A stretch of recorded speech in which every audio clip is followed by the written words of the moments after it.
Hey guys, Von Fry here with another Netflix, this time actually Hulu commentary track. I think you may even be able to watch this on Amazon Prime Video. This is Star Trek II: The Wrath of Khan from 1982. Lots of twos there. So if you would like to go ahead and listen to this commentary track in sync with your viewing on Hulu, go ahead and go to 0000 and hit play now. And there we are with the trusty old timey painted, little bit of shaky Paramount production logo. I like it. They had one shortly after this. I think it was the 75th anniversary version, which I think I prefer a little bit more animated.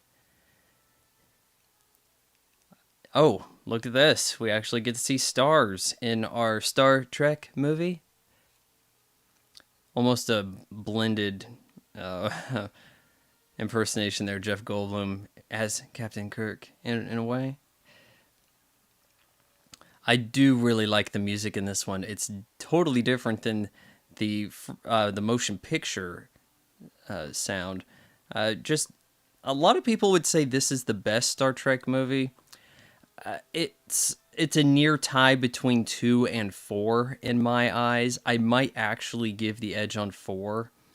But this is a very good one and definitely the one that they look to mimic. Uh, After this, a lot of it becomes who can be the villain for this movie that Kirk and the crew are going to knock off, or even Picard, and then Kirk again. And a lot of it feels like Wrath of Khan all over. Somebody has a vendetta, and it's up to the Enterprise to stop them, and that's a lot of what you get. This movie starts an in franchise trilogy between 2, 3, and 4. 4 actually called The Voyage Home, though that doesn't seem like a great name for it. Though you consider they've been kind of lost for a movie, so I guess they have to come home if that's the case. Kirstie Alley, I believe this is her first movie. It says introducing, also starring Ricardo Montalban. Yeah, if you're the villain, you want to get an also starring credit. I think Gene Roddenberry had a lot of reins pulled back on him. James Horner does a great job with the music here.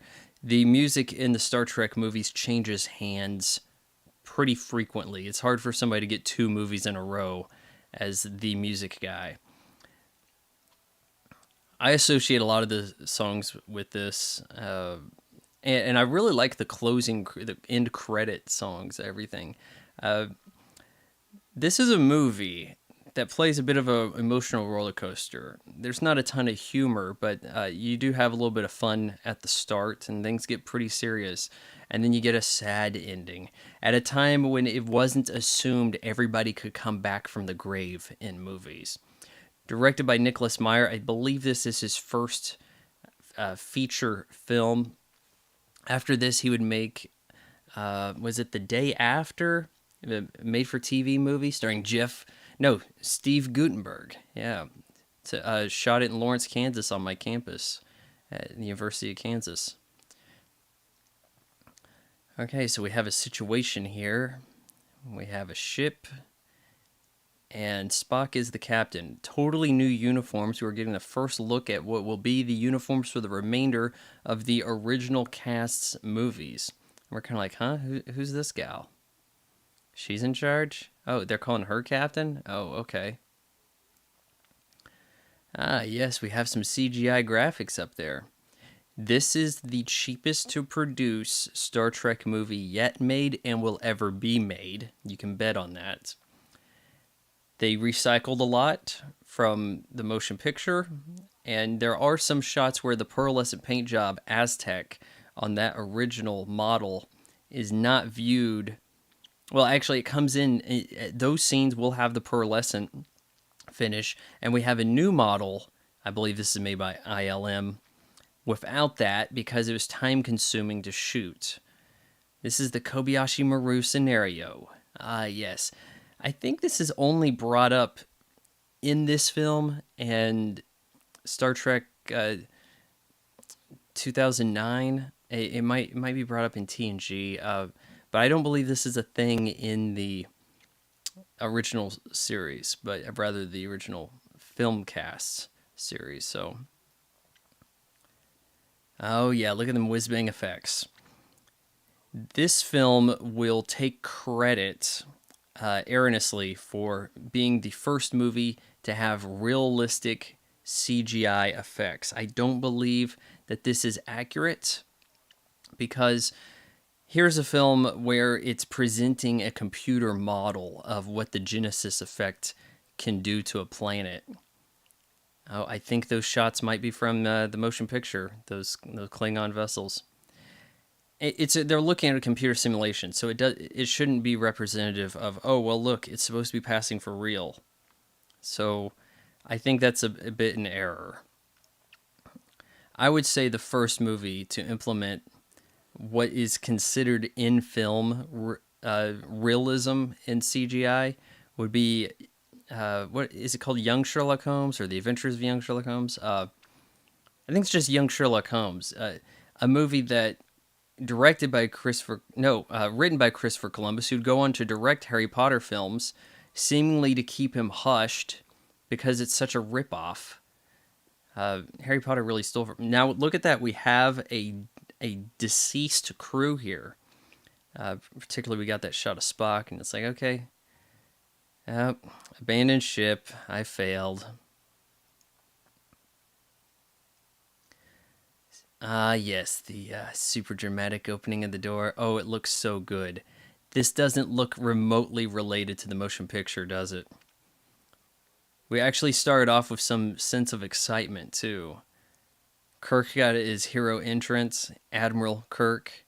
I believe Spock is captain of the Enterprise, essentially, here. A little bit of foreshadowing we have in Spock dead.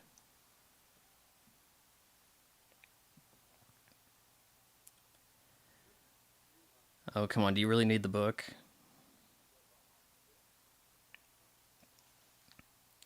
You're not a drama critic, really, the way you act?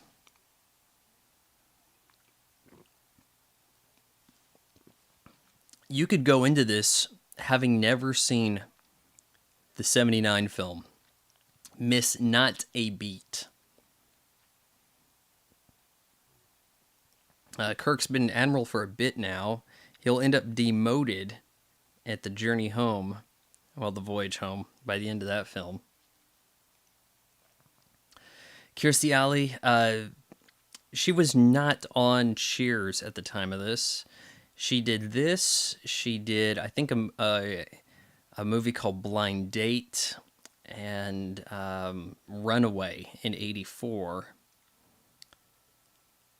And then I think after some bit ends up on Cheers by like the mid '80s, does Look Who's Talking, has a pretty successful movie career, but does not return as Lieutenant Savick.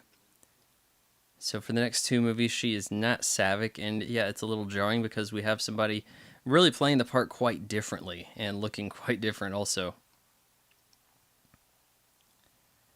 Yes, I'm a futuristic janitor. That's the job everybody wants in a society where we have no value for currency and everybody does what they're best at. That is what I am best at.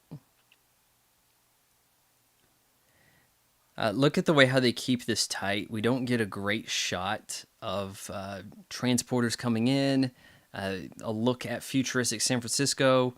We're just indoors. No real establishing shot because that costs some money, and we're doing this fairly cheaply. How do you like these uniforms? I always liked them. I never had an issue with it. I'm noticing a few differences here. You can see that the flap on Picard has a gold lining. I guess that designates some Admiral stuff. There's insignia. Look at that. It's not exactly the future of Blade Runner with flying cars all over the place. Now is it? I do like that chair.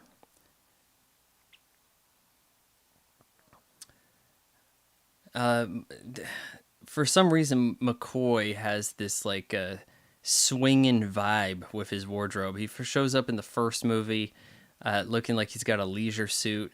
Here he's got like some kind of weird codpiece jumper. Like on a safari, like something no one would wear. But I do appreciate that they actually went the mile to give everybody new costumes in this film, to give it something to stand out from the previous. They also had a very explosive, action-packed, serious kind of trailer with Khan saying he's going to hunt to the ends of the earth, and it seemed like, okay, you guys want a little bit more action in your Star Trek. Okay, we get you. We can't do 2001 after Star Wars, so we'll go that route. It is Jim's birthday. Did they say he was 50? He gave him these glasses that will come. There will be a payoff in that in 2 movies, and so it's weird how these 3 films actually do take place one after another, with everything in consideration.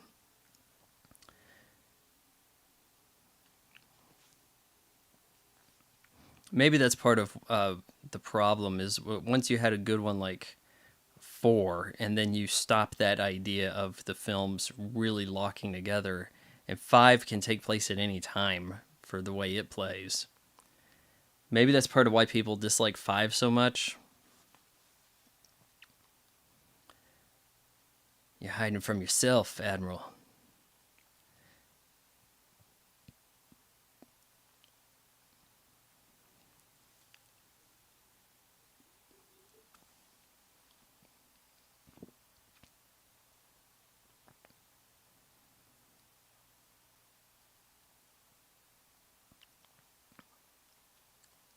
He's telling him to get back to command. Did you think you wouldn't have to tell Kirk that because he's always hungry to be a captain of a ship? Where you really grow too old, huh? I think there's a chance William Shatner could hit 100. Seriously. Is there anybody more active at his age? Like, goodness. Kind of an obvious model right there. It don't look bad. They did a pretty good job with the matting there, keeping these lines clean. It's a nice looking planet. Oh, look, it's Chekhov. Paul Freeman. You may recall him from Sounder, The Terminator.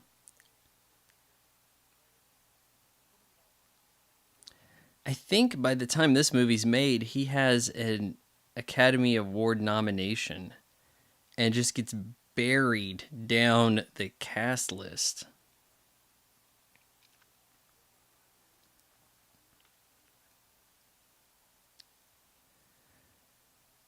Oh, we got some old-timey looking CRT sort of tech here.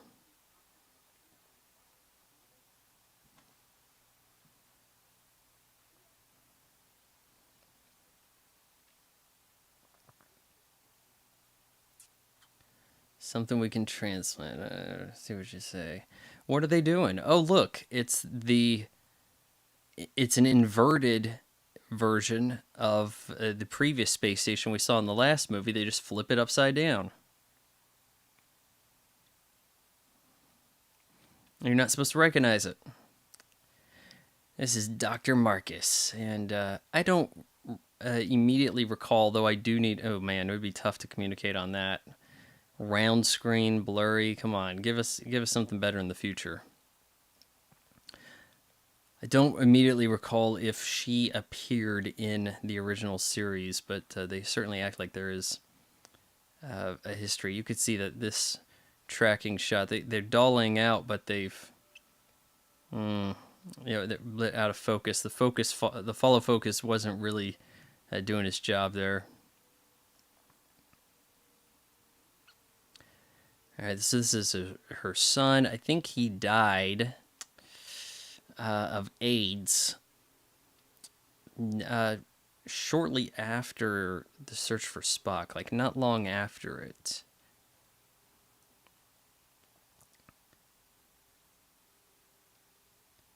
Captain Terrell. Okay, we're going to set down on this Make sure there's no life here, though we detected some. Let's just take a closer look.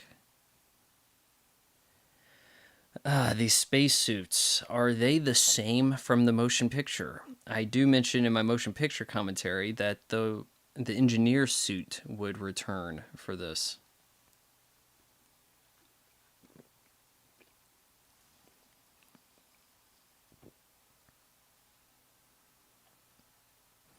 Let's see, was it SETI Alpha 5? This is SETI Alpha 6. He says something like that. For how long were they walking? You know, they're stumbling around here in the rocks. We're getting the cross dissolve, which really gives you the sense that a period of time has taken. Could be hours.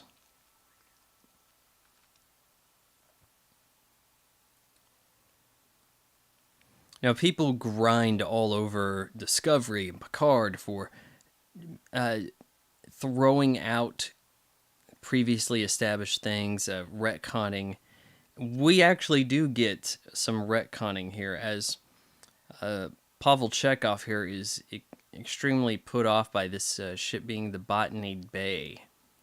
And he was not in the Star Trek series at the time that was an episode, so he shouldn't really know about that.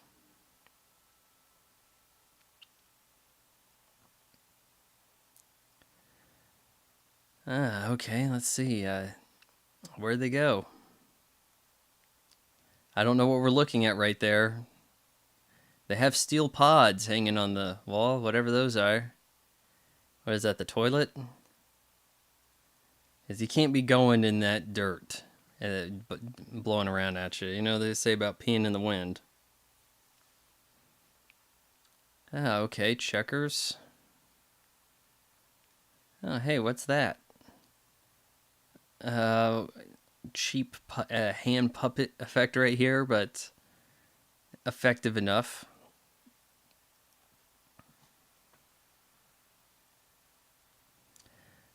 Oh, take a look at it, guys. Moby Dick. SS Botany Bay.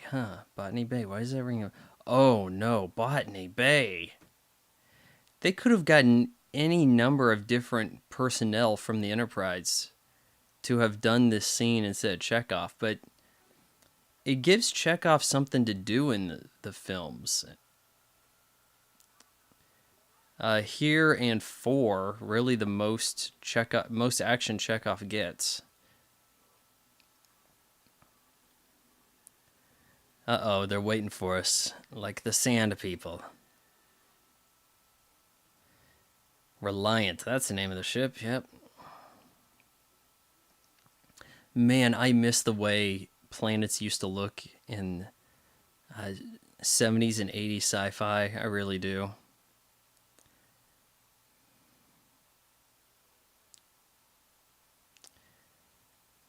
We have a menacing glove pull-off here. I don't understand how it is that he's like super gened, superhuman, like genetically modified, genius, all this stuff, but he's old and the rest of his crew is young. So what happened to him? Right? Why could they not have gotten age-appropriate crew for him instead of making it look like he's the leader of the Lost Boys? Here, take my gloves. I'm going to keep this scarf on for a bit.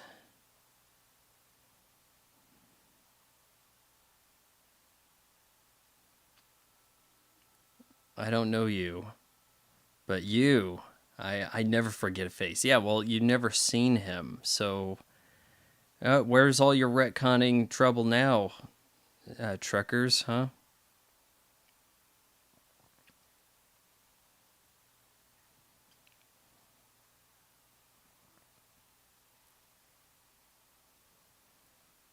Oh, we're gonna lift him up here. Let's try to keep an eye on the wire for this stunt. 20th century genetic engineering. Ah, yes, we had genetic engineering in the 20th century, didn't you know? Dolly.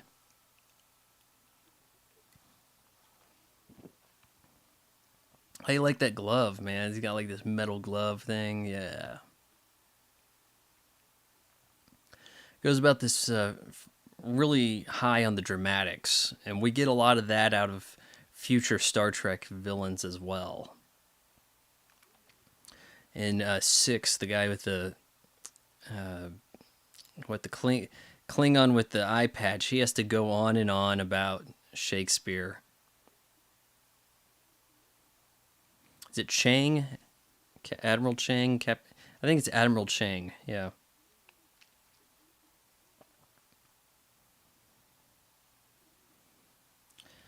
Oh, well, since we have someone who isn't here, I'm going to reiterate the past to him so the audience that, in case they didn't see the episode I was in, or was it episode or two episodes, they can kind of catch up.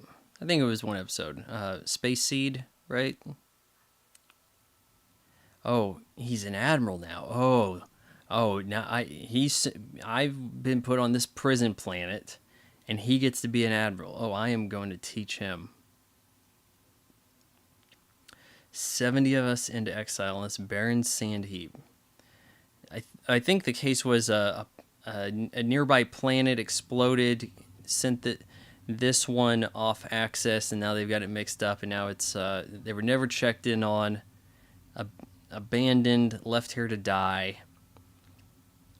You thought you were putting us on a good planet? Oh, well, we're going to show you. SETI Alpha 6 explodes 6 months after we left here. We were left here, sorry. The shock shifted the orbit of this planet. I suppose that could happen.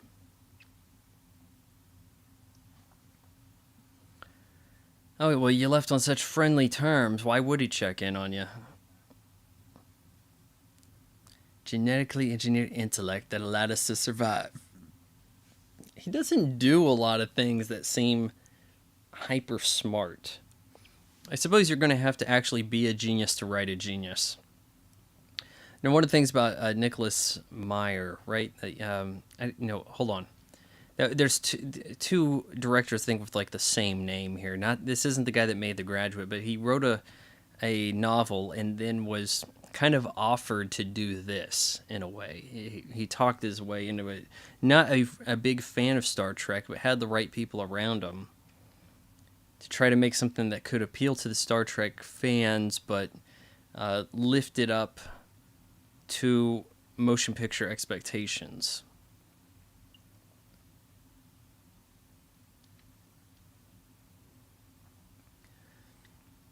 Oh, come on, lift him up, lift him up, lift him up. Yoink. I don't immediately see a wire there, watching this in HD streaming. We just so happen to have found that the only thing that lives on this planet are these earworms. They make you not stop singing Katy Perry songs.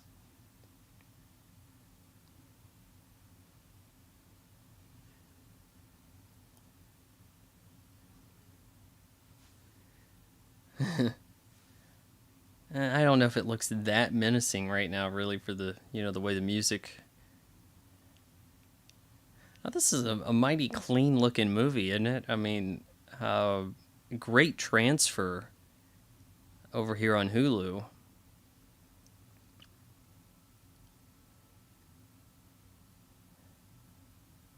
Ah, yes, the larva goes in the ear, and then we have mind control. How does that work?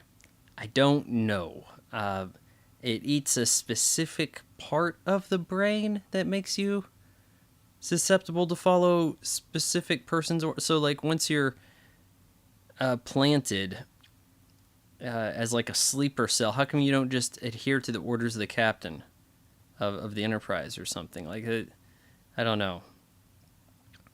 Effective it wraps around something victim extremely susceptible to suggestion.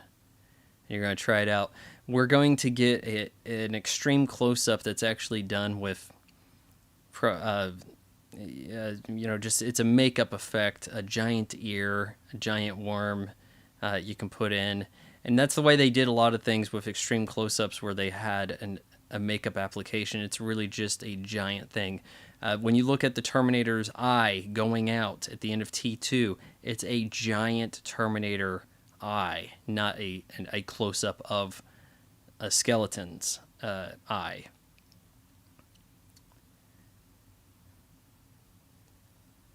Oh no, you dripped them on my cheek and now they're wiggling across. And there you go. See, that doesn't look much like an actual ear. Oh. Down the ear hole.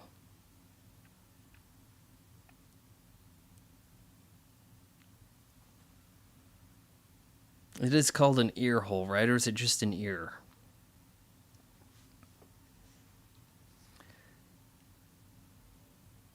Oh no. He's gonna ask him questions. I want you to take a look at Ricardo Montalban's chest here. There have been rumors that, just given the development of his pecs and the kind of cleanness around it, that he's wearing a chest piece with the necklace being the sort of joining divider.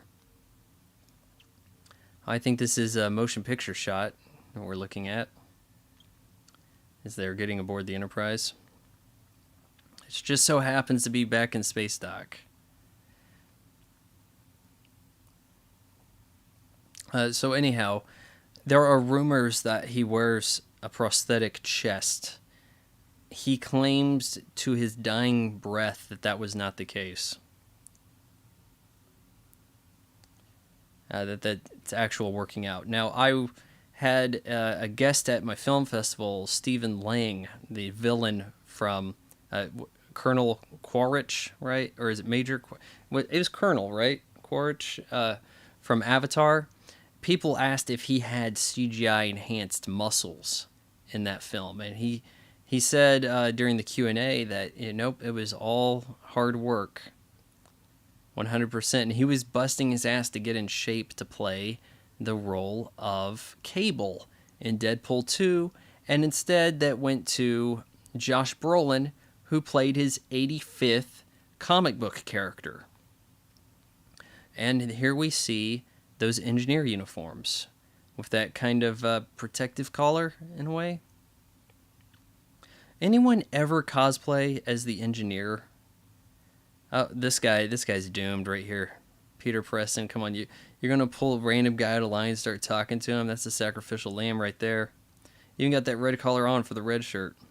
See, when I was younger, I didn't really understand the a red shirt reference. Like, oh, that's the guy that's designated to get killed off. I didn't understand that because it just seemed like everybody had red in the Star Treks that I was watching. I watched probably the movies. This one being the one I saw the most. I miss the way these titles look on screen too. It looks so cool. He's so human. Nobody's perfect. Savick. I think it's Savick, right?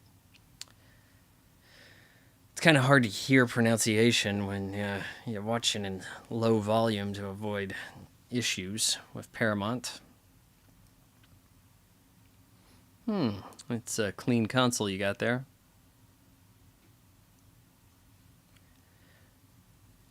So what exactly are we looking at? Are we looking down a nacelle?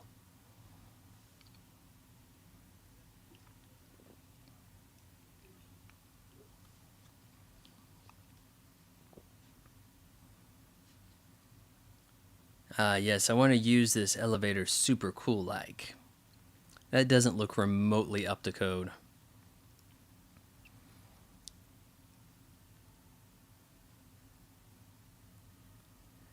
I could be mistaken, but I believe we're looking at a more from the motion picture, those shots.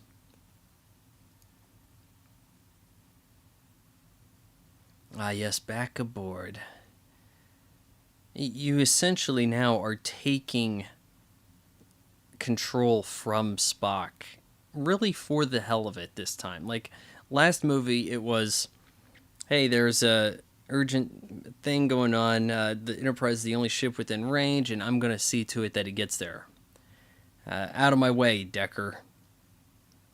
And here, Spock is captain. And it's just like, no, I'm seizing control from the captain. Screw it. And Spock, super willingly able to step aside.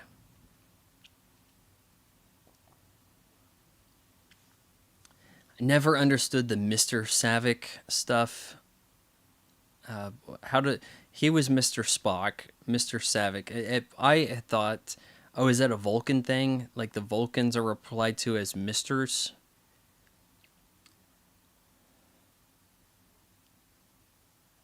Now we have a Mr. Sulu. Okay, whatever. Oh no, we're gonna manually do this. Yeah, it's just a kind of show of competency. That's what we're gonna do.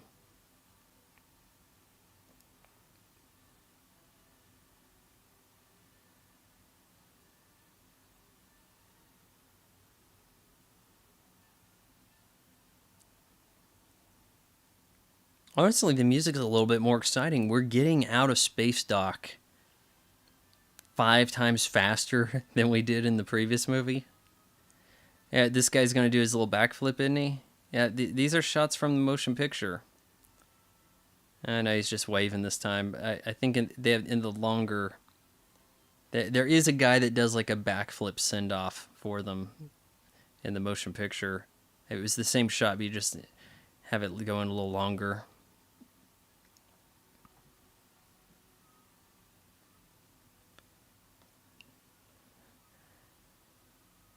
All right, we got a good look at the Enterprise, suitable enough. Let's get off to adventure.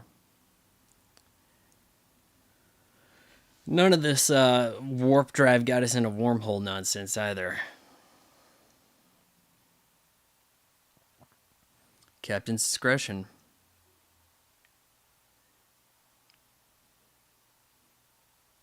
So what's the idea? Are they just so happen to go in the direction where Khan's activity is?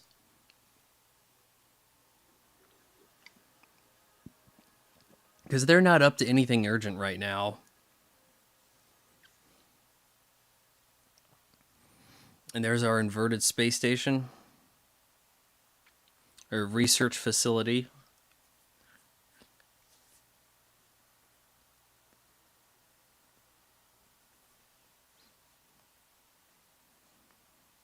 Advanced computers, eh? A lot of the tech here looks like the future of 1982. No lie. Chekhov under mind control. Susceptible to suggestion.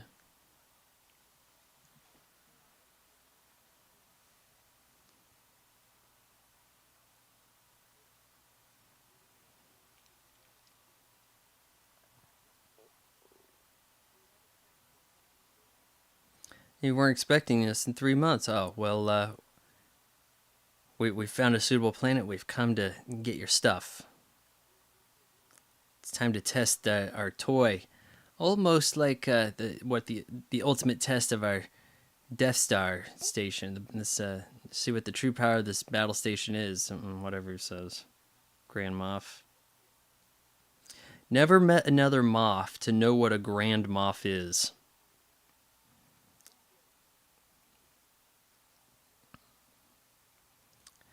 Orders come from Admiral Kirk. Oh no, it's making me lie. I've hated this Admiral Kirk for the longest time, and I have really no explanation why. I don't think his mom spilt the beans yet, though did she? It matters too much.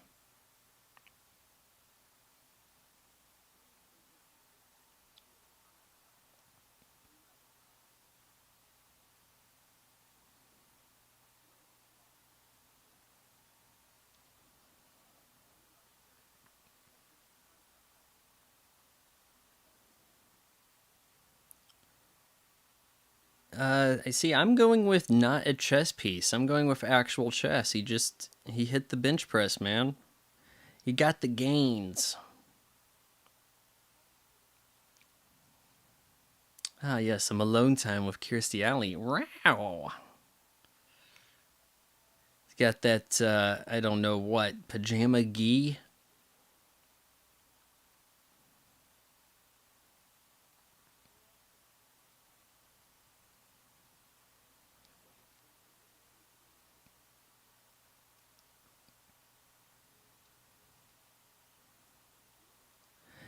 She has really the only character who is added to the films and sticks around for a bit, though the actress changes.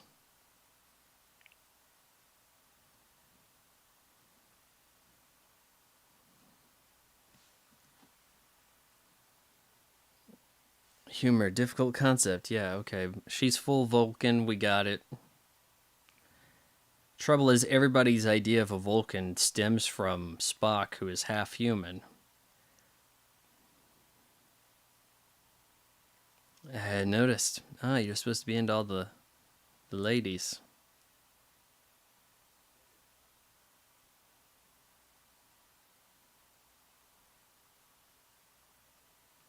Ah, Carol Marcus. Now that's a familiar name. If Chekhov hadn't mentioned Kirk, he wouldn't have gotten brought into this. Did he subconsciously sow the seed to rescue everybody? Hmm? Probably not. Let's not give Chekhov that much credit.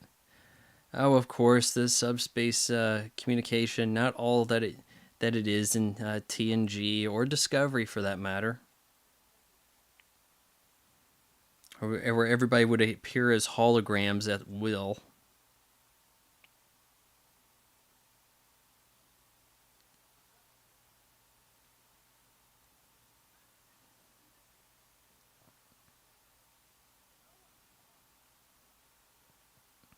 I didn't give any authority. Oh, but she can't hear me? Transmission jammed at the source. Oh, we're going to cut that off. Yeah, that's what we're going to do.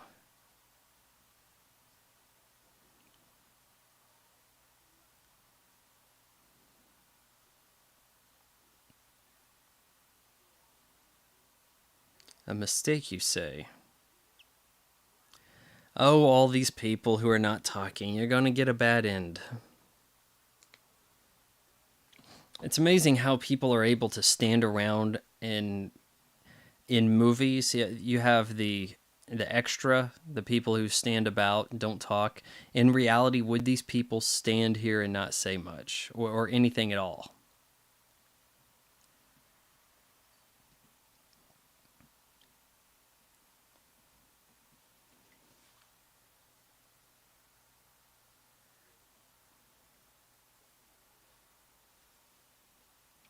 Did you not ask to enter his quarters?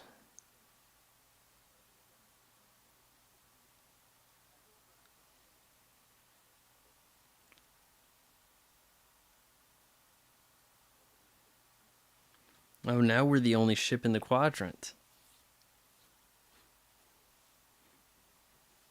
Where is the rest of Starfleet? Like, good grief.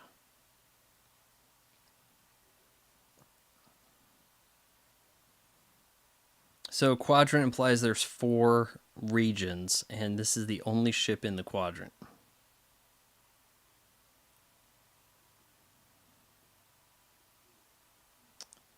Senior officer must assume command. It may be nothing.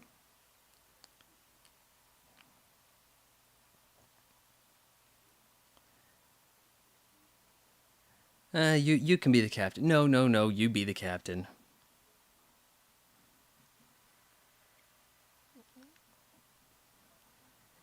It's sort of Kirk reverse psychologying himself into the leadership role.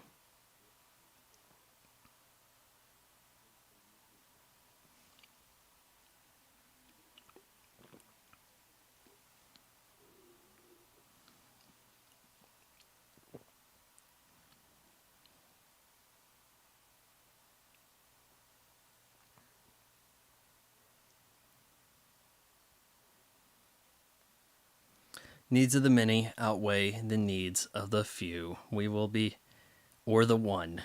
We'll be hearing that again.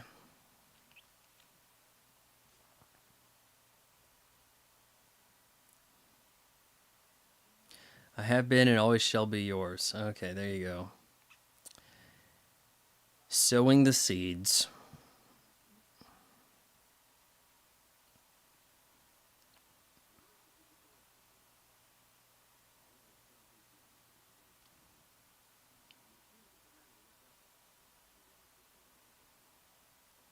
Is it an emergency situation? We don't know the situation, so can we declare it an emergency?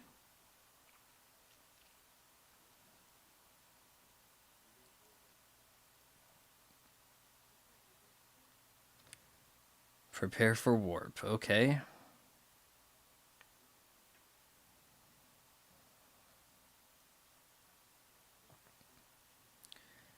Just a little training mission. That's what we were going to have. So much for a little training cruise.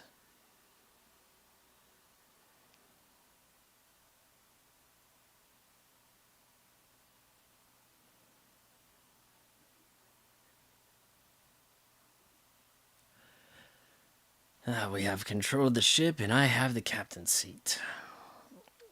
Sort of his number one guy here. We're wearing the rags because, well, the Road Warrior is really cool right now.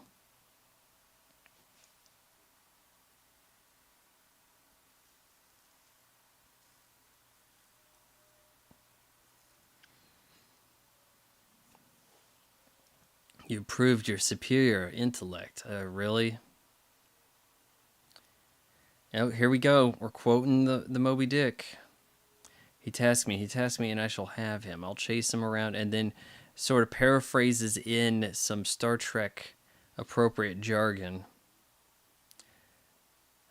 Big time stuff in the trailer. Trailer is really dominated by Ricardo Montalban.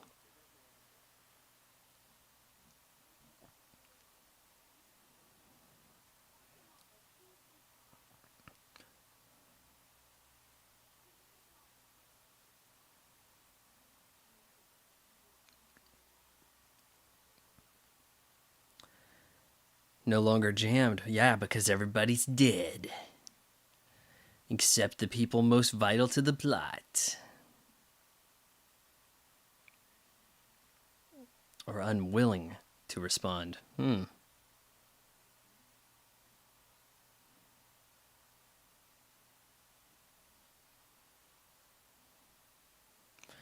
yes, they're developing the Sega Genesis. We must prevent this from falling into the enemy hands.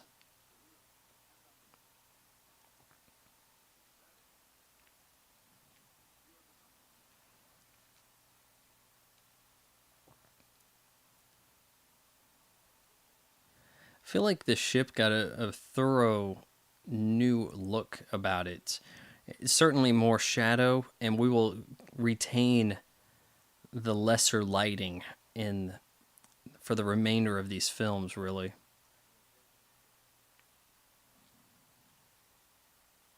Ah, yes, retinal scan. This is futuristic stuff here, guys. We're looking at classified information here. We're going to see our Genesis probe uh, sizzle reel. Oh, look, it's Carol Margus. Yes, I remember the face.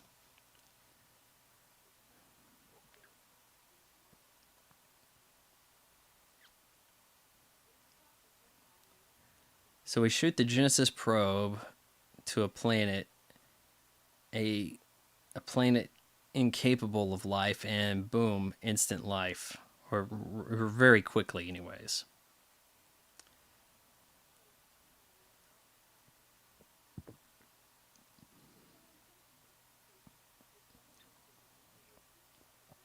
And here is the ballyhooed CGI kind of a watershed moment.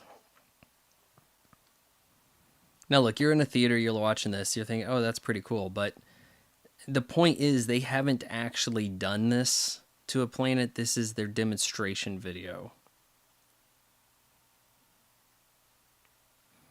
And I don't think the idea is supposed to be that it occurs immediately as depicted here.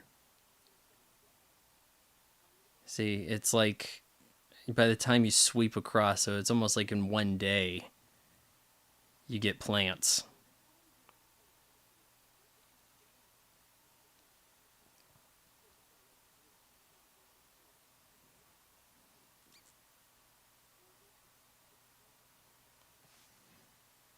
I mean, it looks pretty good. I mean, there's certainly some, you know, issues with low res textures here and there, but dated fire effects and the like. But I see, I'm not looking at that as supposed to be realistic.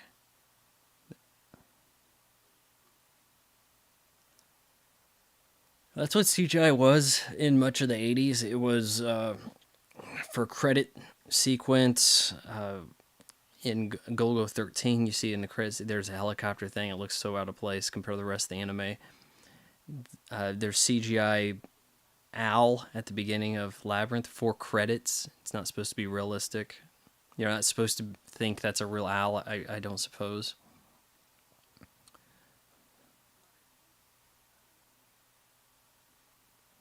I mean, both simultaneously, the myth, Earth was created in 6 days. And we'll do it in 6 minutes. I think they did say that their cavern, they go into a cave populated this way. It took some months.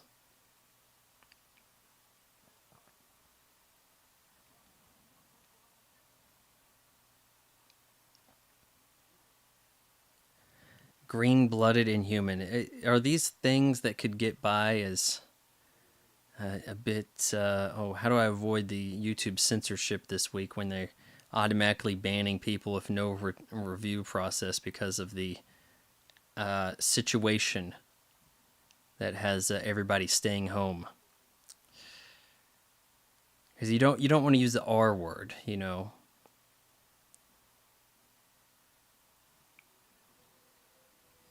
Yeah, we got the fighting music now, baby.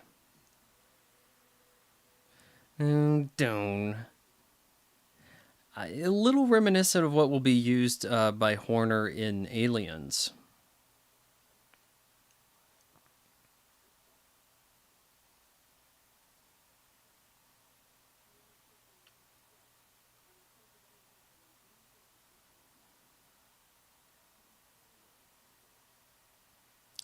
Don't be quoting the regulations of the Admiral just to show off that you know him.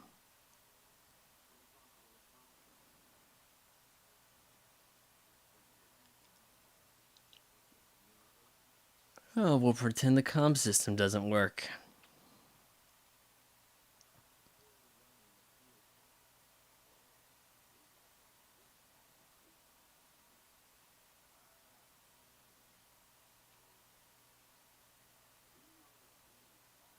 I can see a little bit of flex there in the pec. I'm telling you, that's real pec.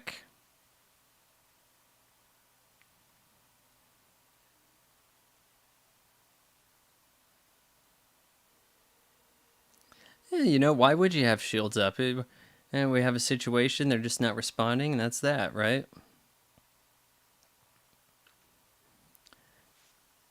You can see that the Enterprise does look a little different without the pearlescent finish.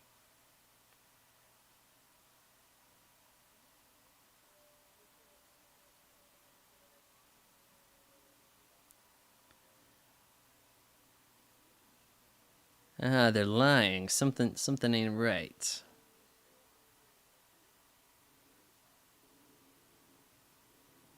You should probably fire first, then raise shields, honestly.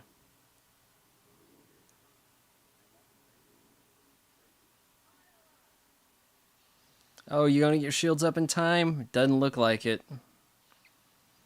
Okay, so it looks like that bottom section is what we were viewing right there, not the... Though the tunnel, one would think maybe that's the nacelle we're inside, for that matter.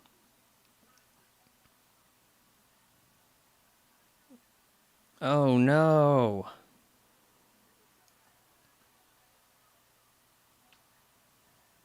Really one of the worst places to be on a ship, and that's been the case since the Titanic.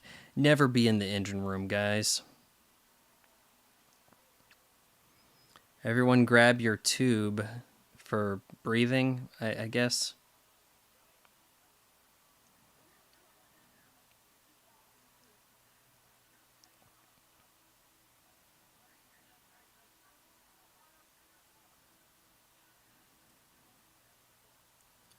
Try auxiliary. Come on, I'm sure he would have wanted to try auxiliary power.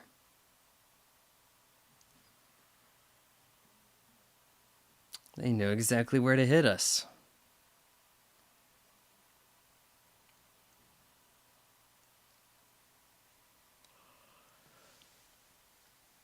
You essentially now have the Enterprise winged, and that draws them into this submarine battle, uh, old timey ship battle, naval battle type thing, Master and Commander esque.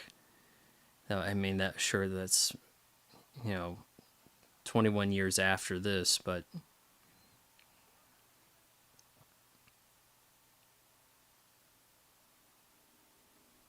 you can kind of see how we fudged the mat a little there. Those stars were bleeding through the Reliance.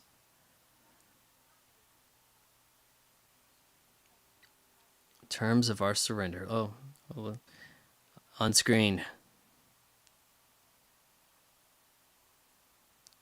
Oh, do we have much of a choice? Do it. Would this possibly be the best acted portrayal of Kirk in the films? Uh, Quite possibly. I don't think he gives the weird stiff delivery so much in this movie. It seems to come from somewhere.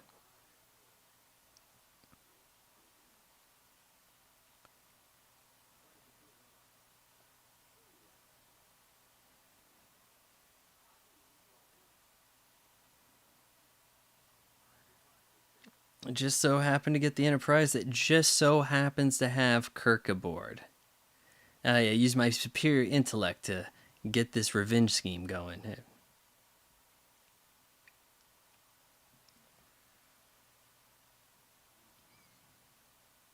You know things are serious and heated when you got the flap down.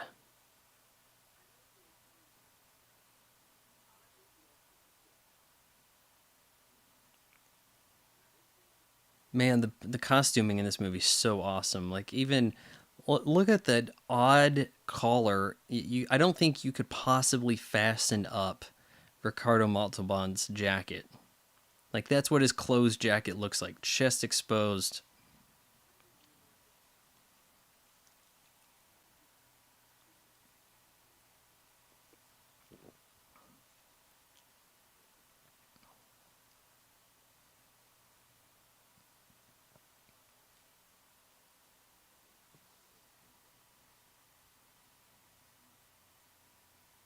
Keep nodding as though you agree with my orders. Yeah, that's what we'll do.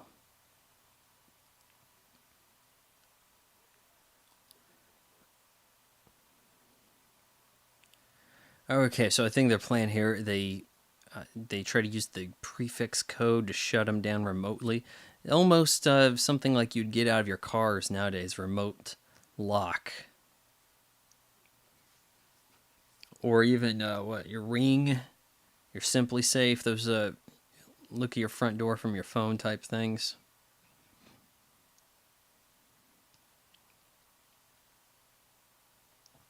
Ah, yes, I'm going to use these glasses, Bones.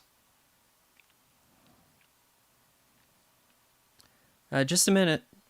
It's kind of weird. The sort of I don't know, friendly way he starts talking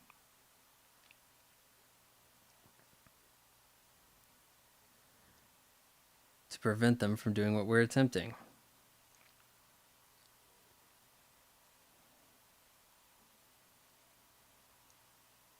He's quite intelligent. Keep talking about how smart he is.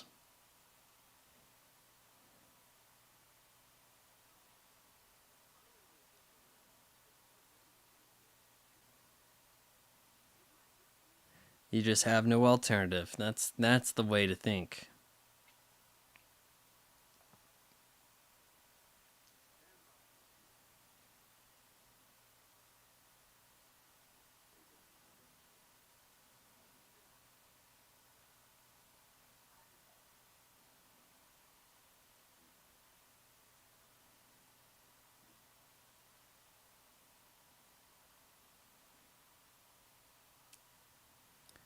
Yeah, look at that big O display. He's dropping our shields.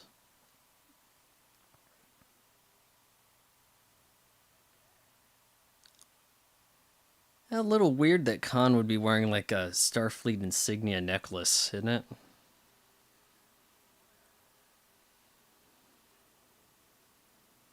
Oh, he hit the dome.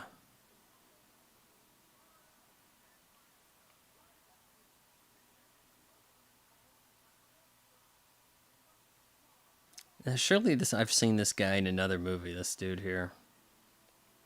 Oh, that's a cool shot. Sweeps right over.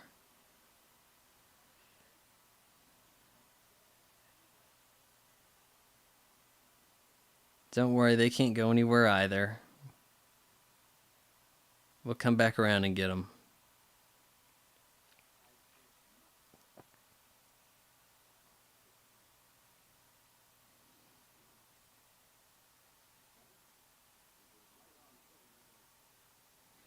Yeah, you keep quoting regulations, lady. Uh, Captain, rather than bring my nephew to sickbay, I thought I'd take him to the bridge, show you what happened.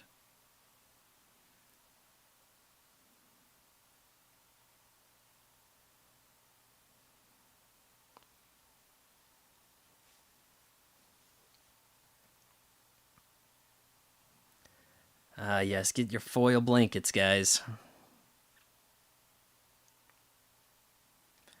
I tell you what, I know McCoy didn't save him, but I have a feeling that Christ, why can't Gates McFadden? Why am I remembering Gates McFadden but not the name Doctor? God damn it, she would have saved him. Cause I mean, they never have any real medical issues. It's kind of okay, everybody's fine. Hell, the hologram doctor from Voyager would have saved him. But people die on Bones nonstop. He's dead, Jim. Like,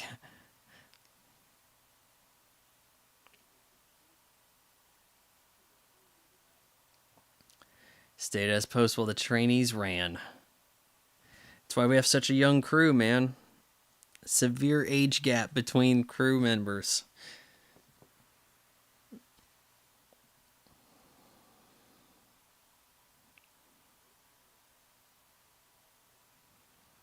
All right, well, we may as well check in with Regular One.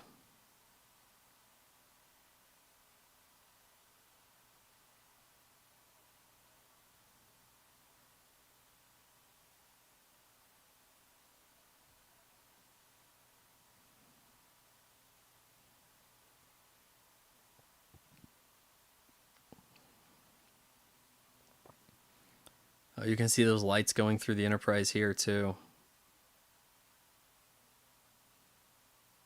Yeah, the transparency issues was an issue with composite back then. I mean, you could reduce that, but you'd end up with like a thick line around things, and when you cross between layers, it was more noticeable. So it's sort of a pick your poison scenario.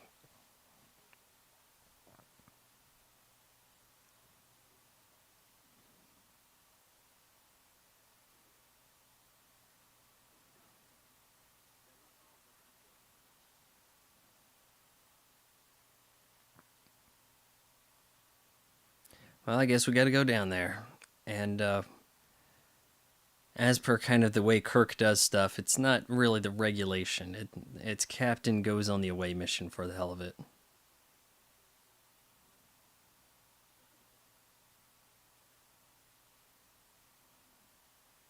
You told me to quote some regulations. You're not supposed to go down there without a armed escort. Fine. You had the judo gi on. You can come down and be armed escort.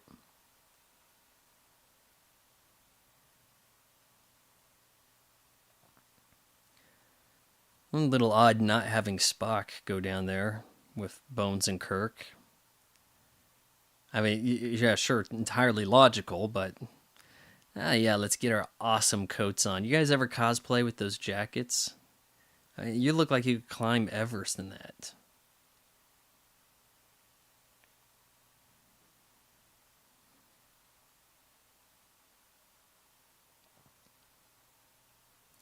Looks like Savick and Bones have the same lesser jacket, whereas Admiral Kirk has the giant collar.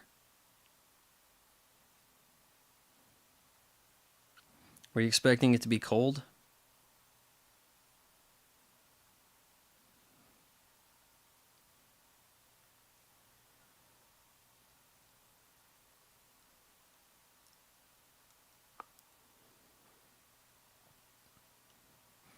Not a lot of activity. A little bit horror movie like here with the isolation. Oh, there's a rat aboard a starship. How does that happen, guys? How?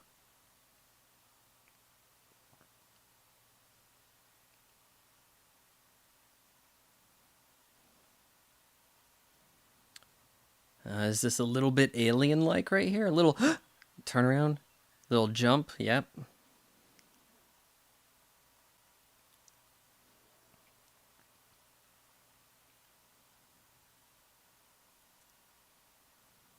He's hanging bodies up. Yep. See those guys who wouldn't talk? Yep. Didn't need them.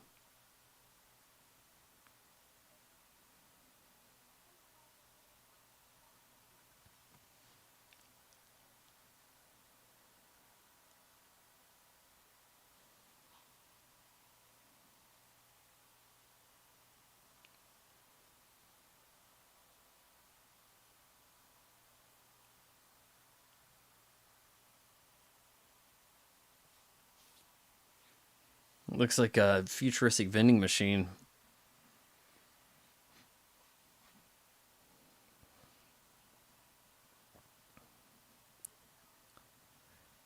Why bother stashing them in there? I mean, you got them under the mind control, right? Is this supposed to further sow the seeds that you can trust them?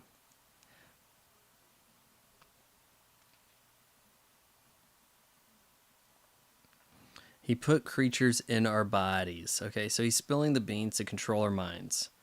And yet they still have that mind control over him.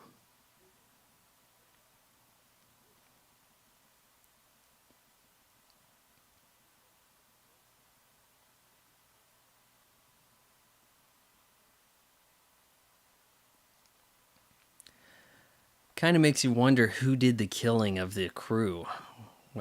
Could it have been these two?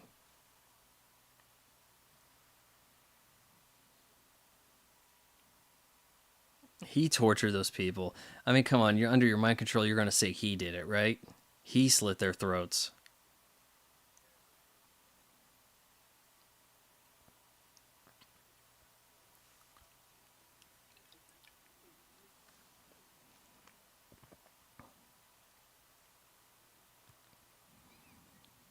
Check off with the 1,000-yard stare.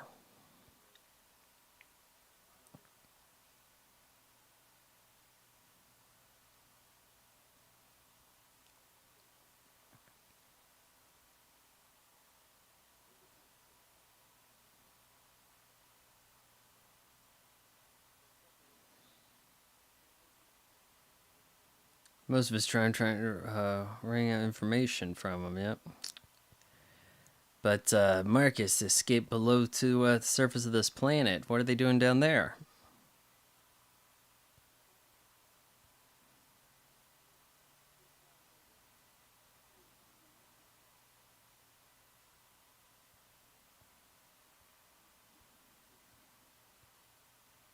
Phase 2 gonna be underground. Yeah, she said. Stage 2 of what? Whoopsh. Whip out that smartphone.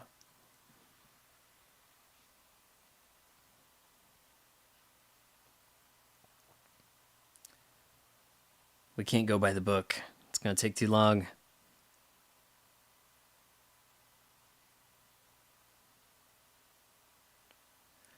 He's listening in. See, this is very submarine warfare-like. Almost hunting in the dark. Yeah, you don't get to directly board the ships.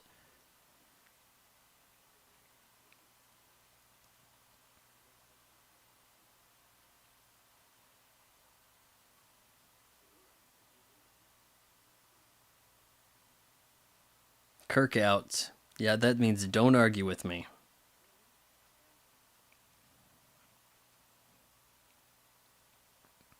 Oh, you'd like to share the risk, would you?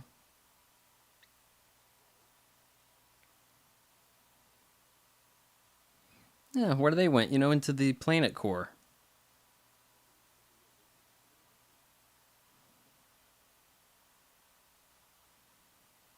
Just follow the coordinates.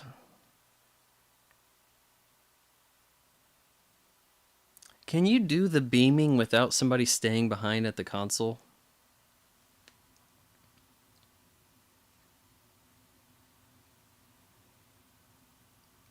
Yep, sure looks lifeless enough.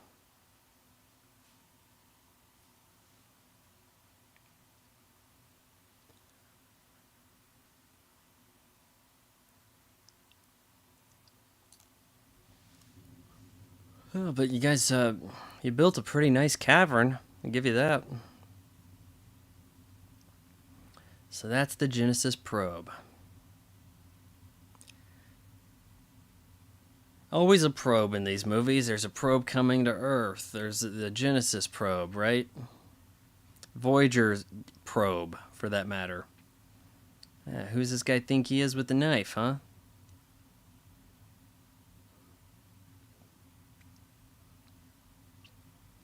I'm Dr. Marcus. This is where Kirk realizes he has a son that he wasn't told about. Huh? What?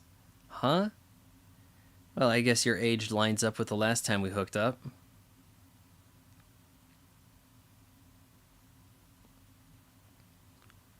Mother, he killed everybody we left behind. No, we didn't.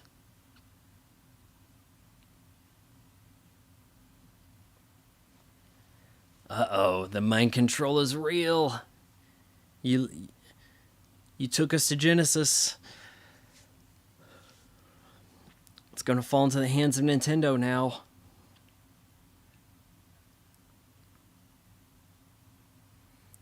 So that's what listening is like, huh? Bugged through wrist uh, wire. I don't know. Down, boom. The bystander you had, who I don't even think we looked at, who just was there to get shot.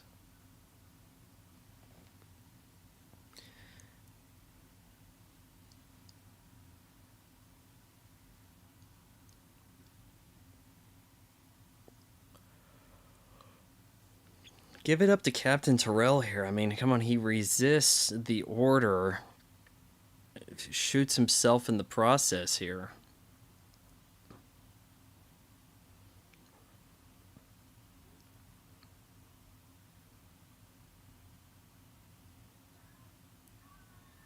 Oh no.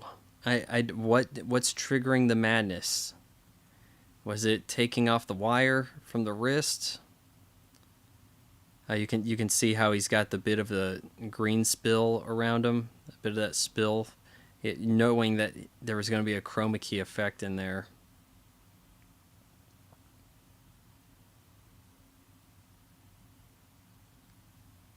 And boom, look at that crash zoom into the large kind of what would you necessarily appliance?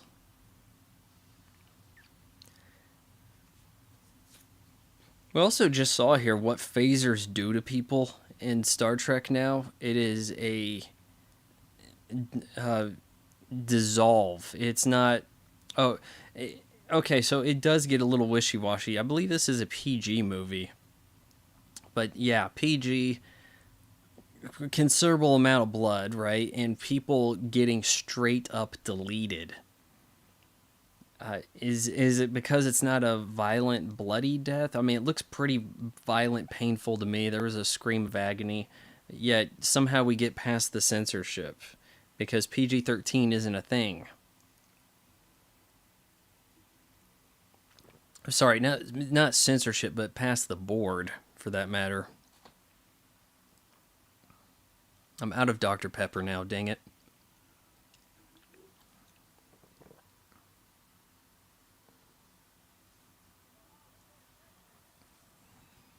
Oh no, he's taking Genesis and the with the expansion pack off to the left.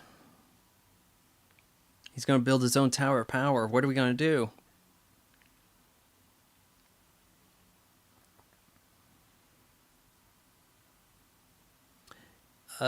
People oftentimes get quotes to movies inaccurate, and here are their theatrics played up that they get inaccurate, where uh, they seem to do this because it was done in Seinfeld in a way, with this looking up and then the camera spirals around yelling "Con!" But that's not what Kirk does here. He yells "Con" twice, and we have the shot from the exterior. There we go, Con. Con again, yes, but we don't have a spiral up, hands in the air. Oh, but that felt good. I'm gonna do worse than kill you. I'm gonna hurt you. I'm gonna keep on hurting you. Yes.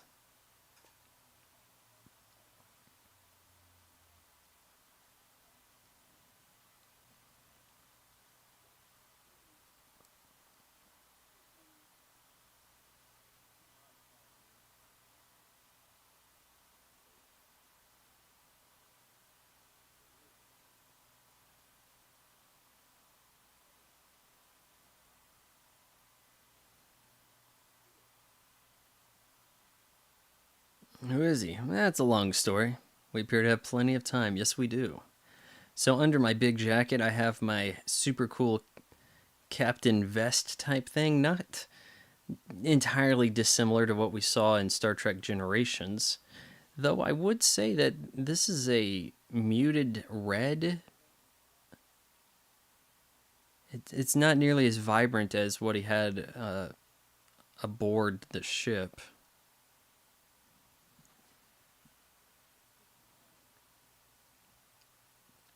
It took the Corps of Engineers 10 months in spacesuits to tunnel out all this. What we did in there, we did in a day. Okay, so it does. The animal, I guess the animal come after or something. Some before you know it, you start to get animals on planets, huh?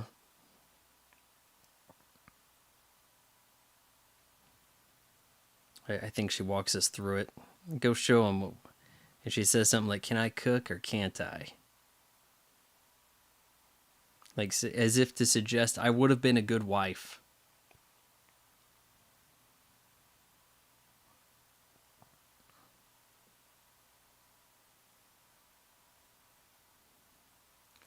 I like to think there's always possibilities, and then she'll discuss how. So you're the one who defeated the Kobayashi Maru. How'd you do that? And her interest in that is that she lost at the beginning of the movie.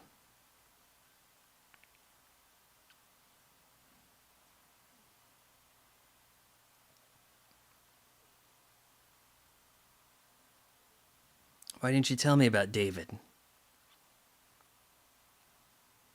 You had your world, I had mine. Well, actually, it's not a world so much. Galaxy.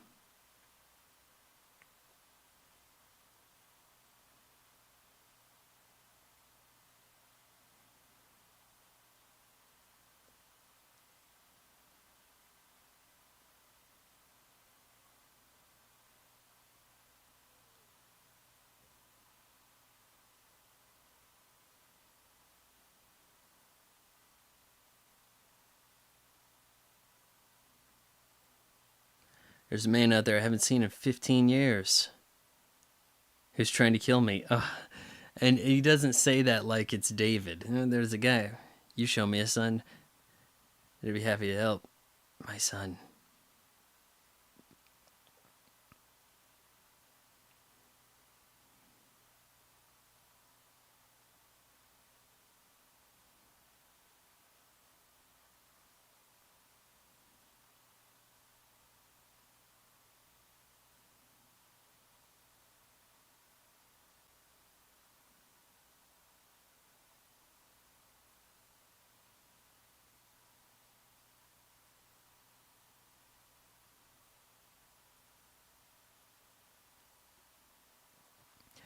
All right, everybody else has been checking out the effects of Genesis. These two getting a little bit of alone time here while we assume Chekhov is not eavesdropping.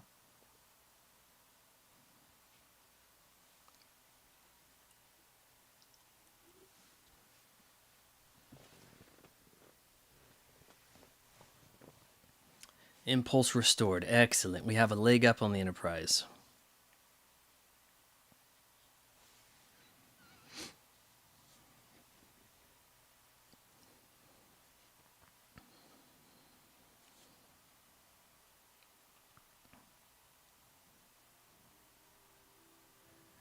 It looks a little bit like the Goonies cavern, eh? I like the shimmering in the water right there. Adds a little something to the matte painting. Matrix formed day, life forms grew later at a substantially accelerated rate. What are the life forms? By that, do we just mean plants?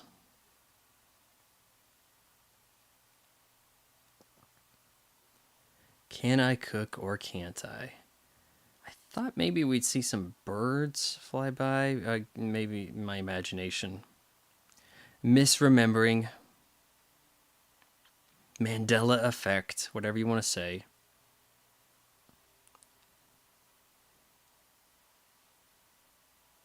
Where's the Enterprise? Well, he did give orders to go to a space station.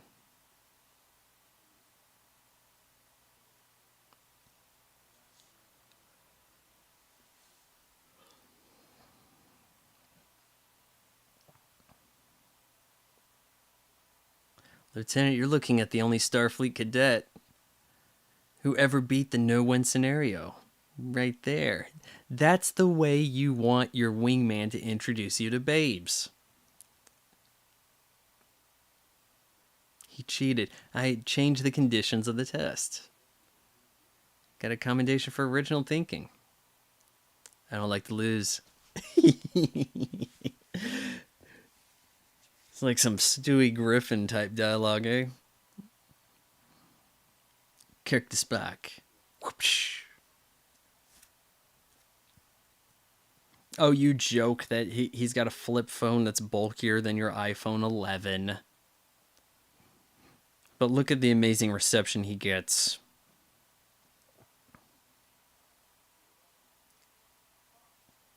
I'm here to teach you not to go by the book. All right. We want crew members on hand to switch out our jackets.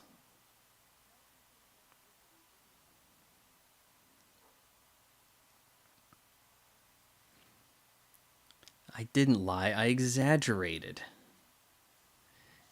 We lied so that if Khan was overhearing us, he'd get the wrong impression of our intentions here.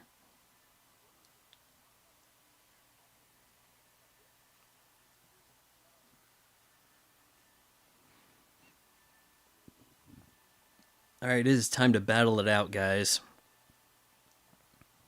You know, I say that this is the more energetic Star Trek film, more action-packed, and you're probably thinking I'm lying. There's hardly any action in this. There's way more action in First Contact, right? But it's baby steps to get to that area, and I think there's a certain level of payoff that you feel from the way it's set up. If you don't have the right amount of setup, you can't indulge in the payoff. And that's something this movie does pretty well. And again, we're looking at this like it is naval battle, particularly submarines. Look, we got the red lights on.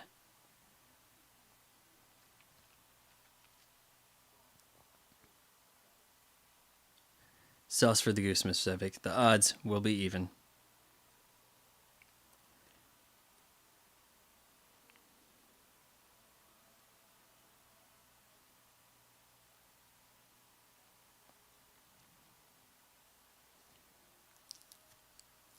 Everybody walk around with your phaser batons? I don't know.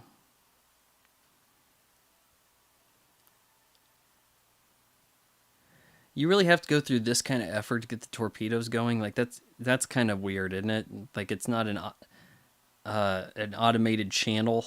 You have to have people lift up track. I don't know. I always wondered what the difference is between the photon torpedoes and the phasers. I guess the phasers, they always seem to use them to to stun a ship or to interact in some. We can use the phasers to whatever, the Gamatron something, whatever posi, whatever, not to technobabble our way through the scenario.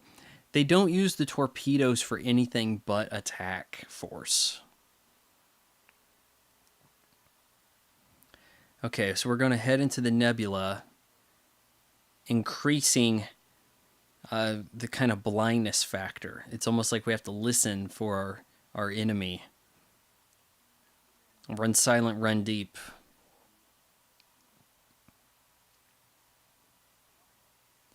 Never saw that nebula until just now, right? We didn't see it off in the distance.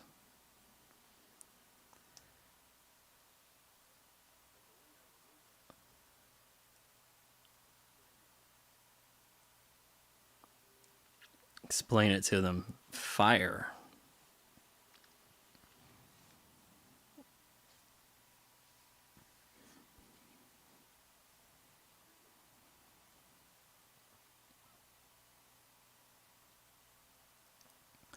Hey, no children on the bridge.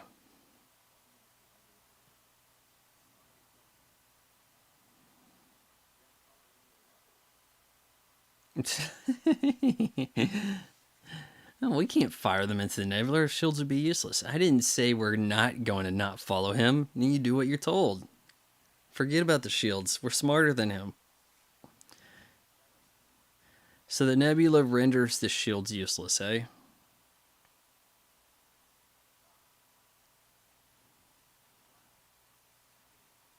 I'm laughing at your superior intellect. Ooh.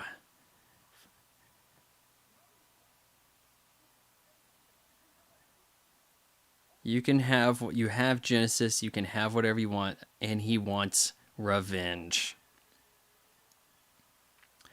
Of course, though, him saying his wife died because of Kirk's unfortunate decision, an act of kindness gone bad. But we never see his wife die. I don't know if we can that much care about that. Ideally, I think it would be more powerful to have a scene. And it would greatly slow down the movie. It'd be difficult to really get that in.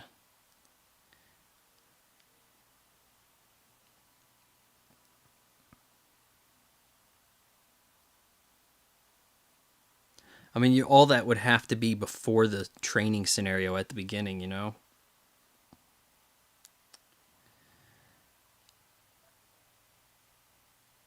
Yeah, she looks like she knows how to run tactical.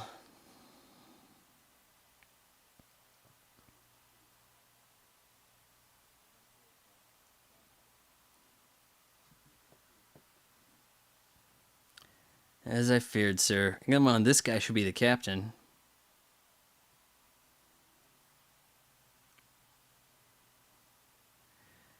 And then they exploit his two-dimensional thinking. Never thought to think that we could be above him. Really? Superior intellect? That's how we get him? Sweet shot right here as we zip by.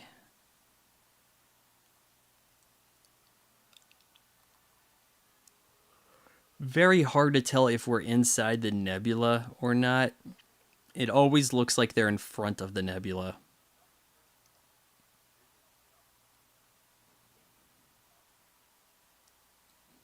Best guess. Fire when ready.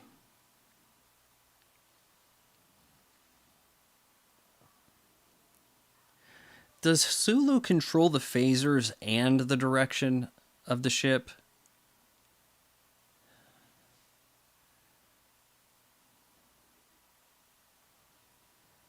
Chekhov fire photon torpedoes away, right? Fired before.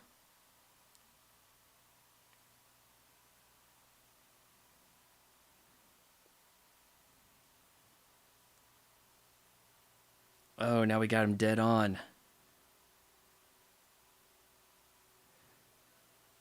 And we just don't see him. Music kicking in. The music does a good job of raising the stakes.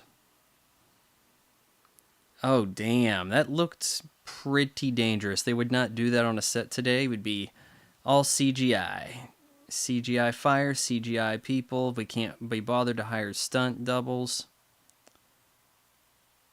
Now he's showing off his superior strength now. Rah! Yeah. Welcome to the gun show.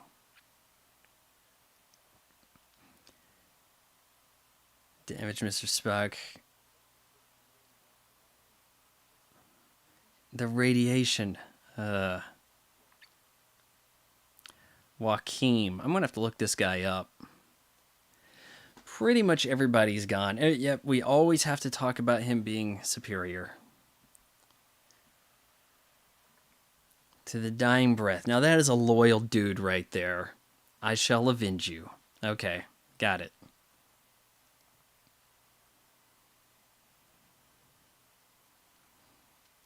Chekhov now doing the... Yeah, I'm okay. No, okay, so now we're back to weapons for Chekhov. Yeah, always give the Russian the weapons.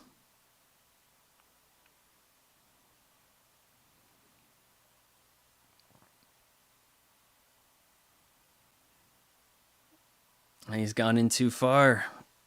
He's got to see it through.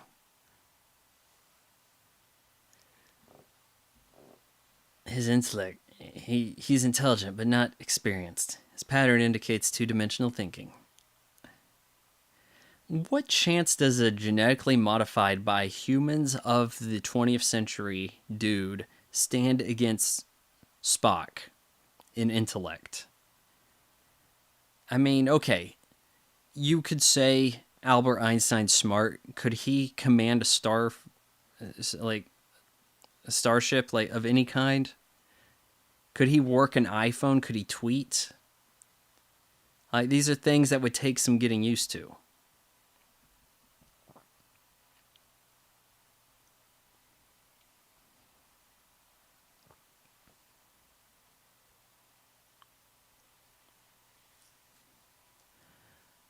Let's get him from above.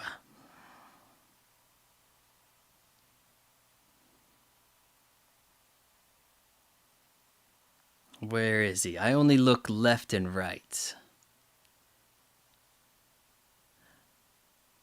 Oh no, he's behind us. He swooped down below and he got behind us.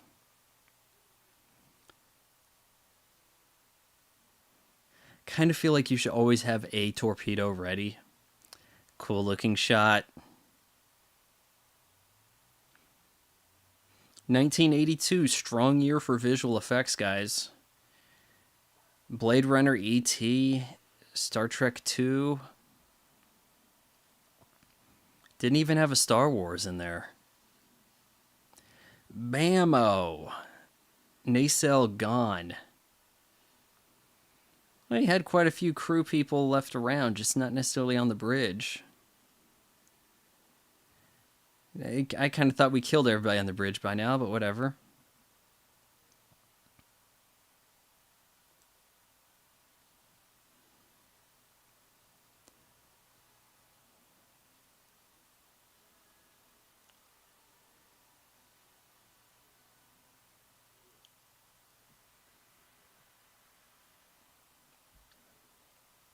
Prepare to be boarded. Aye, sir.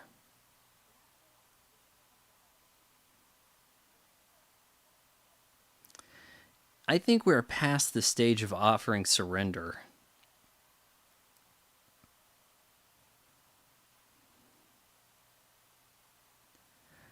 Now, the mistake one would make here is to think that he's arming a self-destruct, but it's the arming mechanism for the Genesis probe.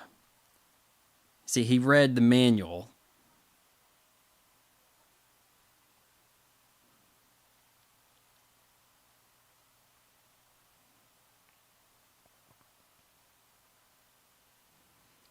Flippity flip. Now we have to turn the circles, the cylinders.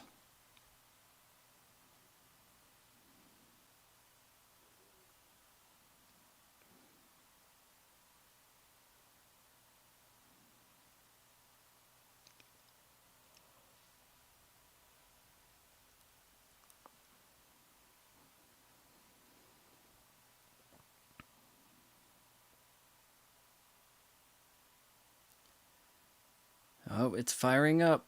Very quick edit right there.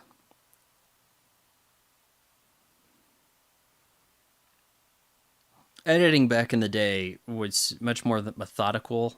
There was a lot of time to digest the geography of a given scene, understand the relation of where the characters are and the environment. And nowadays it is so quick, in part because with the nonlinear editing systems we have today, it's just so easy to cut between things.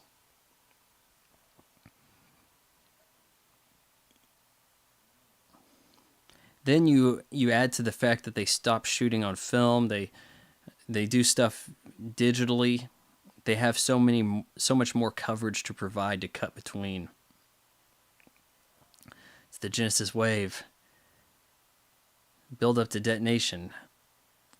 We encoded 4 minutes. Being bored, stop it. You can't.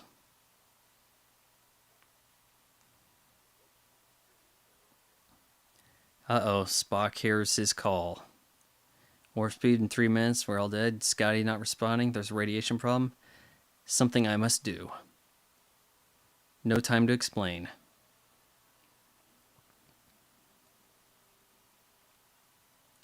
Now, they will tell you that there wasn't a plan to bring back Spock. But there is a specific scene in here where he gets confronted by Bones and he gives him that remember, and he does a mind meld type thing with him. It's in the movie. It's in the theatrical version of the film. It definitely sets up what they go for in Star Trek 3, The Search for Spock.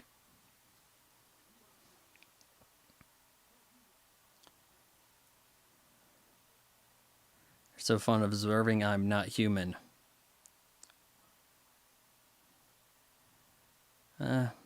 Perhaps you're right. Time for the nerve pinch. Ugh. I have no time to discuss this logically. I'm going to need these gloves. But first, remember, look, we even get a close-up. Gloves on. Those would be great geek oven mitts. They really would.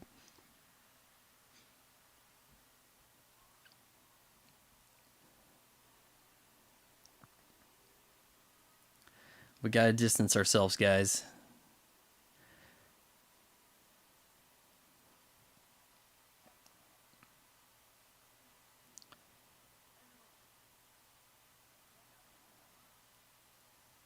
Spock, Scotty.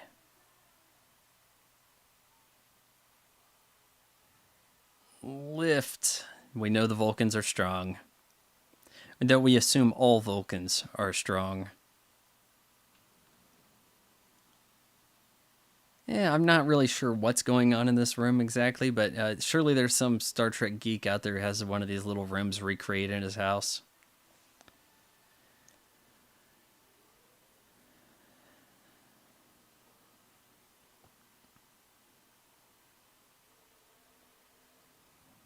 Genesis firing up, ready to start the... Well, is it start the 16-bit war? I mean, I guess officially kick it off, as the PC engine was not fully 16-bit, didn't have a 16-bit CPU. We're not gonna make it, are we? No, nah, I'm the expert. No, it's not looking good.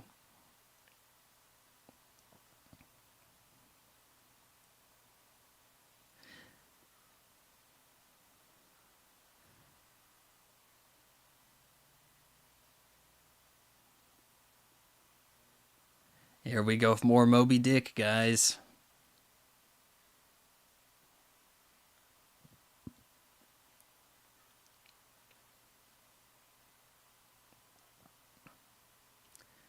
He could probably do to have a bloody mouth, a little bit of blood around the teeth, really.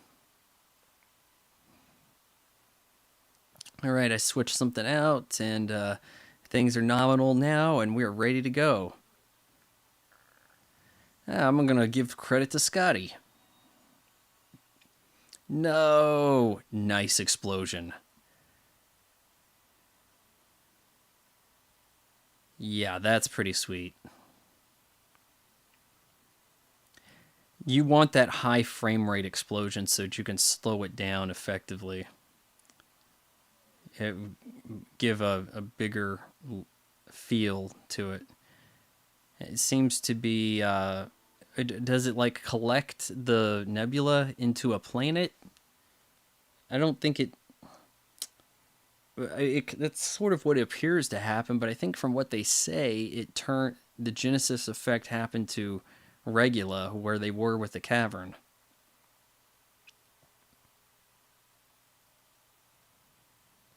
Ah, you're wearing my jacket. I must be on good terms with you. I don't even remember having you in my room, baby.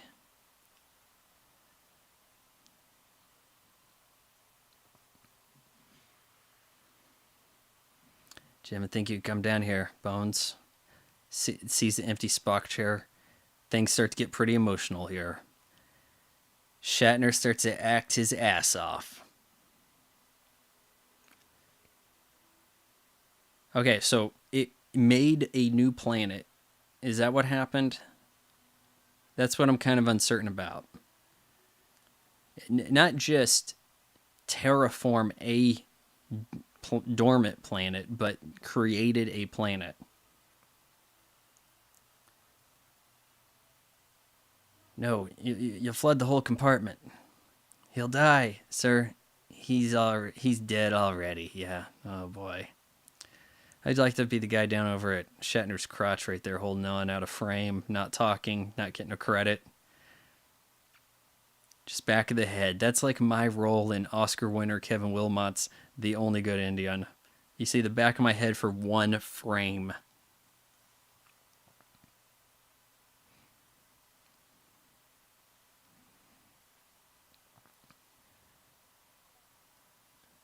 He still kind of talked to him through the comm system there. I guess once you go into this room like this, you have to stay in there.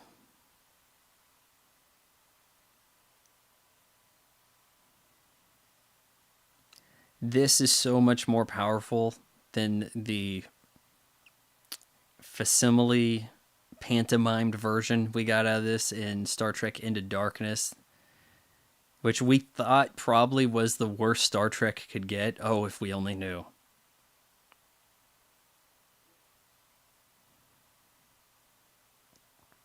Yep, the radiation has gotten to him. Keep in mind the radiation here. You got the skin peeling.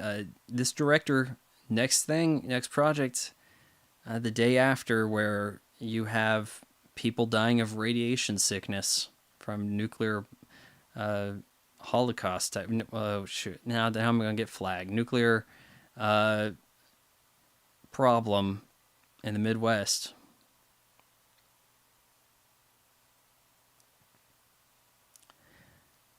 I never took the Kobayashi Maru test. Oh, you didn't? Until now. What do you think of my solution?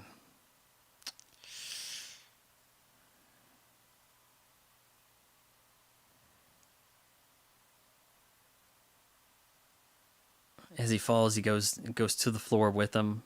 The good stuff. Here we are repeating the lines from earlier. I have been, always shall be, your friend. I believe he said always shall be yours earlier. I think at this point, this is where more people know of the Spock hand gesture than before this. Kirk fails to duplicate it, using the wrong hand also.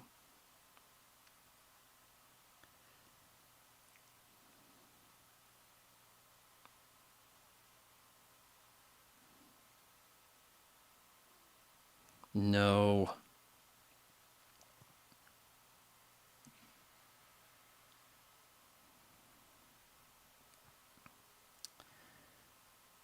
Not a lot of yelling out of Kirk right there. Just the sadness, a more subtle Kirk. We are back to the torpedo room. Awesome send-off. This is how you do a funeral in a movie, guys. I like the shot. We're not getting too fanciful. There's not too much whiz-pan dolly action, crane, none of that. Not too much.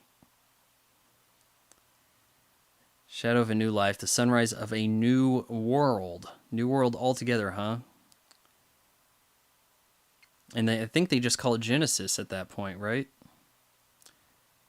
The Genesis planet. That's some of this coming back to me. Because you have to try to remember what happened in 3 also, which I saw less. Of all the souls I've encountered in my travels, he gets a little choked up here. His was the most human.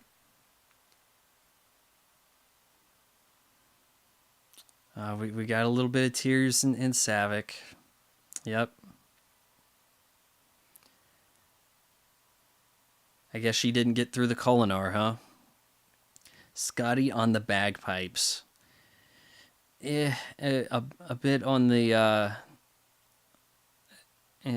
stereotype, but really a quality Amazing Grace rendition here. Then we kind of get kicking with the orchestra.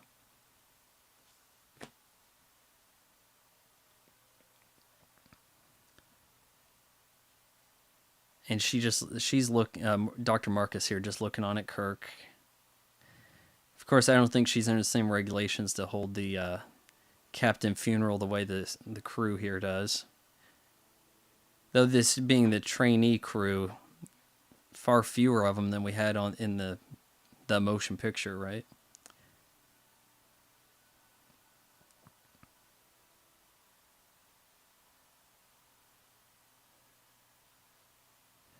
I've got my reading glasses with me.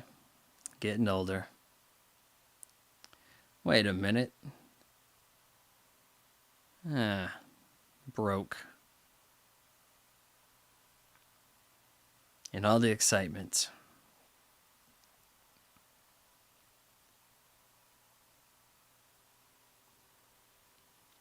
I lost my friend, but I gained a son.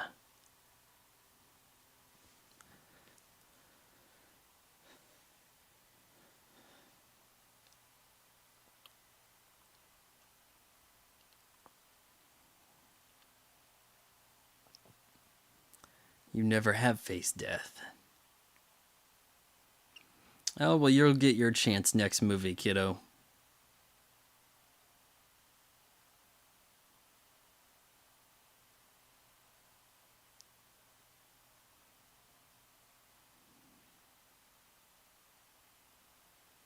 Yeah, I've cheated it. Yeah, I've done that. I've tricked my way out of death. And I'll get my chance in a few movies also. Well, several movies. What, 5 movies later? What? 3, 4, 5, 6. Yeah. Though what's weird is when I did the First Contact, some of it was kind of renamed Star Trek 7 First Contact. I don't understand that. It doesn't make sense. Because we had a 6. If you're going to start assigning numerals to them, what are they forgetting about generations?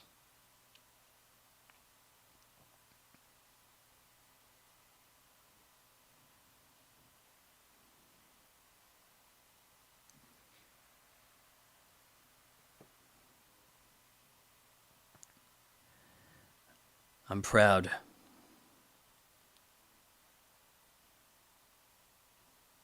Oh, he knows the truth. If you were that proud of you, I mean, come on. His son should have been able to kick his butt when he attacked him. He had a knife, right? So just couldn't quite beat the old man, or was reluctant to do so.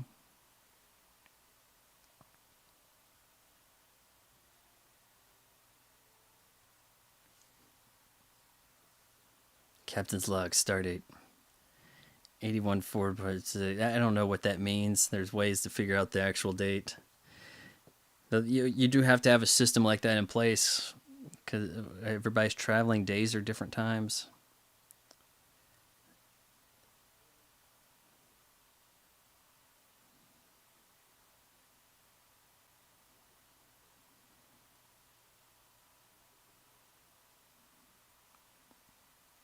That torpedo coffin they gave Spock did a mighty fine job of ferrying the atmosphere of this planet.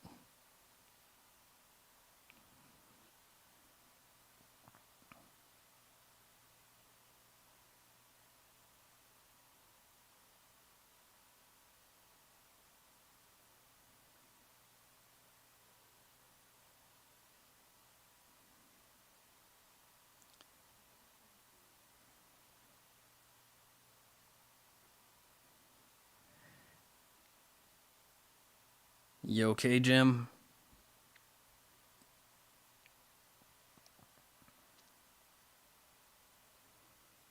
Young. See, a lot of this movie was about Kirk feeling old, and he ends it on this arc of feeling young again, and having cheated death. Now he experiences it more through Spock. There's a lot going on here. This is a quality movie. Oh, people say that it wasn't set up for Spock to return, right? Oh, but here we are. We're going to actually have shot. This might have actually been added after test screenings. This ending coda type moment here, this epilogue with we have the flora on the planet below, and we'll see the coffin has made it. That doesn't actually bring any implications of a return for Spock, but I mean, not necessarily, but it certainly allows for the possibility later on. Oh well, I mean, it did land down there. We can go to the torpedo coffin.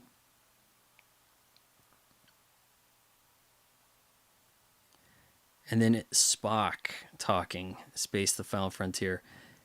This closing seems to be the model for the title sequence in Star Trek The Next Generation. You know, you look at the planets a bit, you turn around.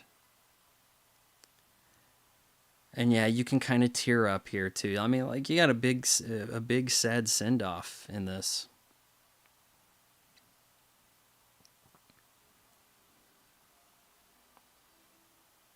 Yeah,